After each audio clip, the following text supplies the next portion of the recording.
The day I drove off that lot, windows down, new car smell filling my lungs, I genuinely believed I had made it.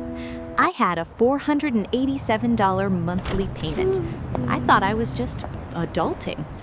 What I didn't know was that I had just walked into the most perfectly engineered wealth trap in modern consumer history. The car payment trap nobody talks about. Here's what nobody told me about car payments. They were never designed to help you own a car.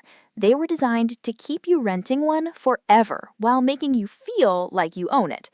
Before the 1950s, most Americans saved up and bought cars with cash, full stop. Owning a car meant owning a car. Then, car manufacturers got together with banks and created something brilliant for them, the installment loan. They realized it wasn't the price of the car that mattered to the buyer, it was the monthly payment.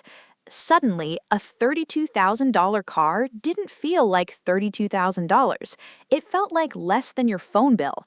That psychological pivot from total cost to monthly cost changed everything. And once you see how this works, you can't not unsee it. Let me show you what a normal car deal actually costs, because dealerships are very good at showing you one number while hiding four others. You're buying a $34,000 car. You put $2,000 down, you finance the rest, $32,000 at 7.5% interest over 72 months. That's the average loan term in America right now, 6 years. So you already paid $7,400 extra just in interest. But we're not done. A new car loses roughly 20% of its value the moment you drive off the lot. By year 3, it's lost nearly half. So your $34,000 car, by the time you finish paying it off, it's worth maybe $14,000. You paid $39,000 for an asset worth $14,000. That's a $25,000 loss, and we still haven't added insurance, maintenance, registration, or fuel. Are you starting to feel it? That little sick feeling in your stomach? Good. Hold on to it, because it gets worse.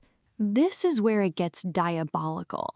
Most people never finish paying off a car. They trade it in around year 3 or 4 when they owe more than it's worth. That's called being underwater on a loan. The dealership then takes that negative equity, that gap between what you owe and what the car is worth, and rolls it into your next loan. So you're now paying off the ghost of a car you don't even own anymore, plus a brand new car on top of it. And the salesperson smiles and says, monthly payment is only $573, barely more than before. You've been cycling debt, not building wealth, not even breaking even, just cycling. I want to stop here for a second, because if you're watching this and doing the mental math on your own situation right now, you might be feeling embarrassed or dumb. Don't. This system has been refined over 70 years by some of the smartest financial engineers on earth. The loan terms, the payment structures, the way they frame monthly costs instead of total costs, it's not an accident, it's a science. The average American car payment right now is over $700 a month for a new car. That's $8,400 a year, before gas, before insurance, before repairs. For a lot of people, their car is their single biggest monthly expense after rent. And here's what breaks my heart about that. A car is a depreciating asset. It is not an investment. Every dollar you put into it is a dollar that isn't growing anywhere. Meanwhile, people are stretching 84-month loans, that's 7 years, just to make payments feel manageable. By month 84, you've paid off the car. It's now worth maybe $6,000. You spent $50,000 to own a $6,000 object. Okay, so what do you actually do?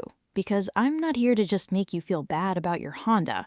I want to give you the framework that changed how I think about cars forever. Rule number 1, never negotiate a car payment.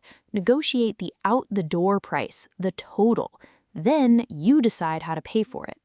Dealers love monthly payment negotiations because they can manipulate the interest rate, the loan term, the add-ons, and the number you're focused on stays the same. You feel like you won, you didn't. Rule number 2, the 24-10 rule.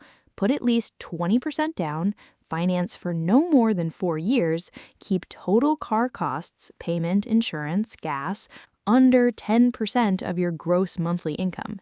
If a car doesn't fit that formula at your current income, it's not your car yet, and that's okay. Rule number 3, and this one is controversial, but I believe it. Strongly consider buying used. A 2-3-year-old car has already absorbed that brutal first-year depreciation. Someone else took the $8,000 hit off the lot, so you don't have to. Same car, same safety ratings, same features, $16,000 difference. That gap invested in an index fund over 30 years at 8% average return? $160,000.